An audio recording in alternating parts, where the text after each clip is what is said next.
Firelight Dialogues, Volume 1, Number 3.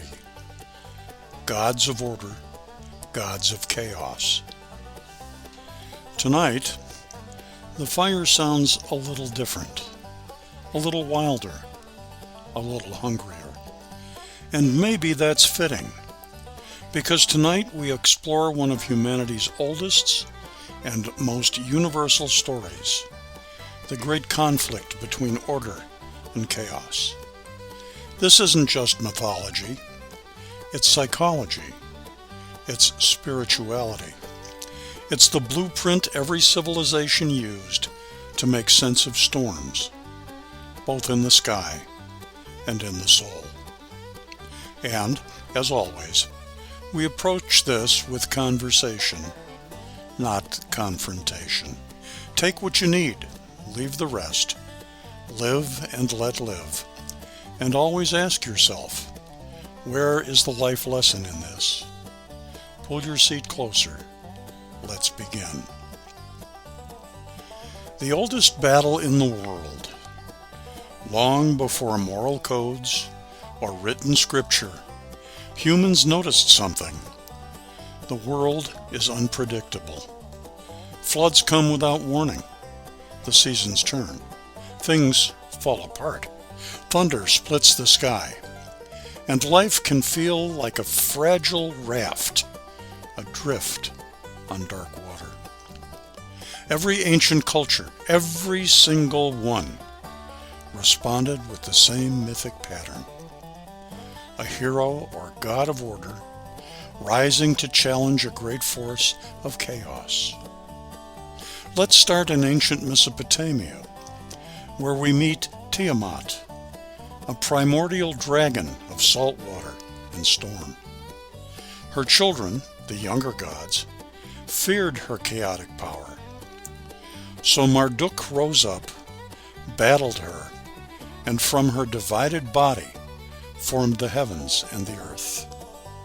Order carved from chaos. Travel west to Europe, and the same drama repeats. Every night the sun god Ra must face Apep, the great serpent of the underworld. Every dawn is a victory of order. Every sunset a reminder that chaos never sleeps. Then move into Indo-European myth.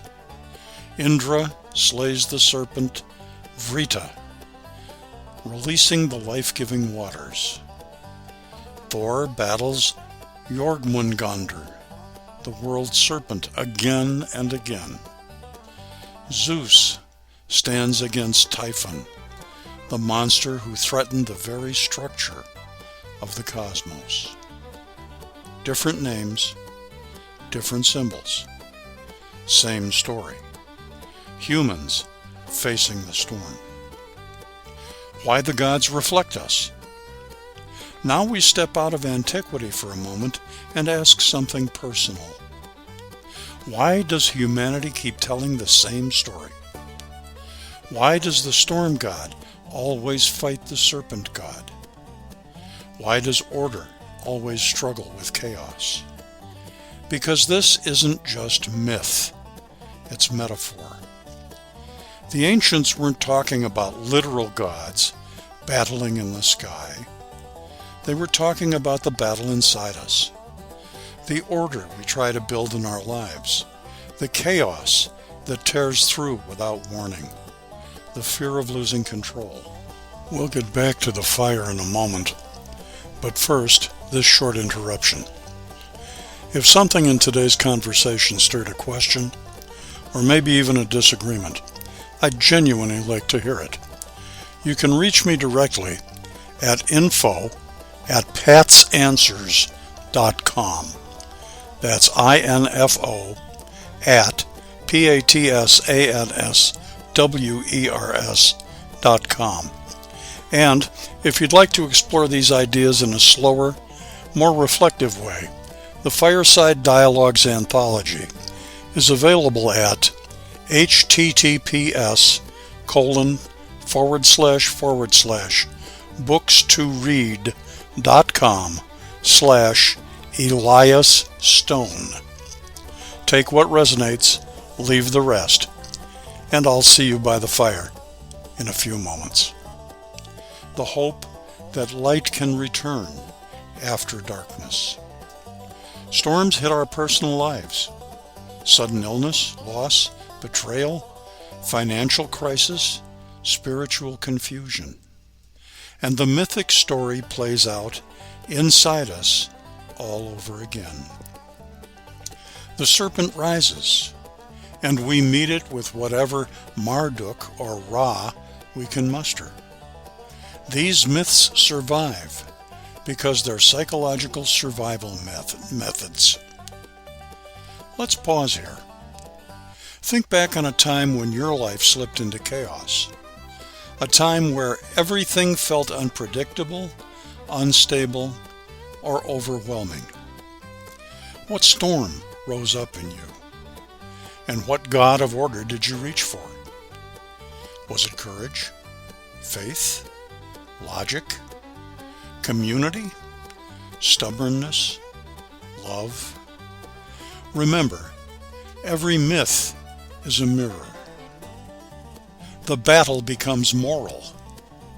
Now, here's where things get even more interesting.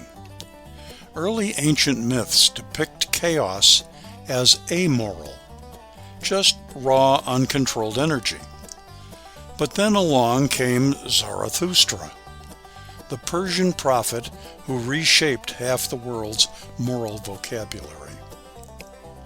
For Zarathustra, the cosmic struggle wasn't order versus chaos. It was truth versus the lie, good versus evil, purpose versus corruption. Suddenly, the storm wasn't just dangerous, it was immoral.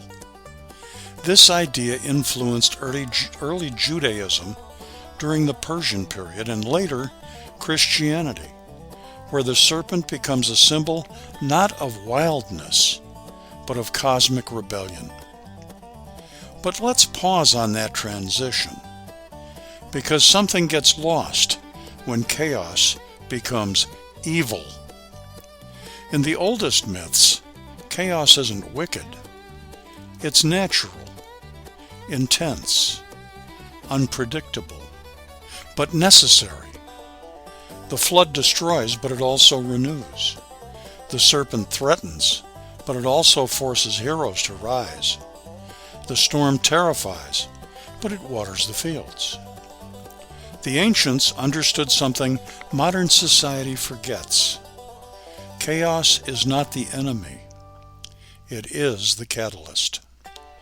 Without chaos, there's no transformation. Without storms, there is no new growth. Without disruption, there is no rebirth. Order builds the house.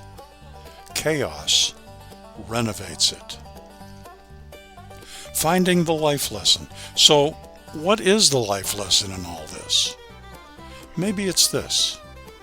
You don't conquer chaos, you dance with it.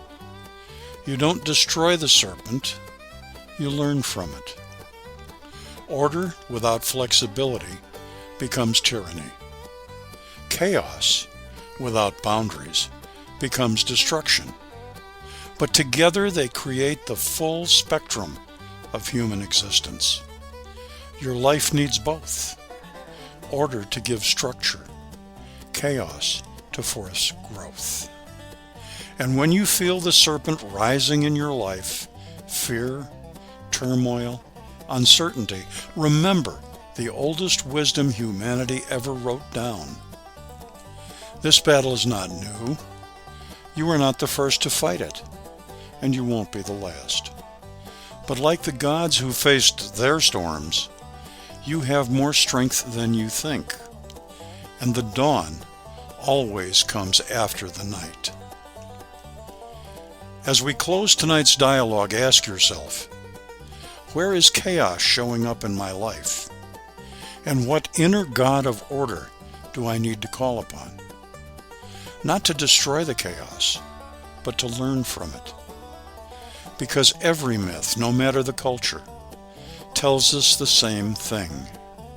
Order and chaos aren't enemies, they're partners, and the dance between them is the rhythm of life itself. Take what you need from tonight's journey. Leave the rest. Live and let live, and keep asking, where is the life lesson in this? Thank you for joining me by the fire. I'm Pat Kansor. See you in episode 4. Before we close the circle tonight, if something here sparked a thought, a question, or even a challenge, you're welcome to reach out.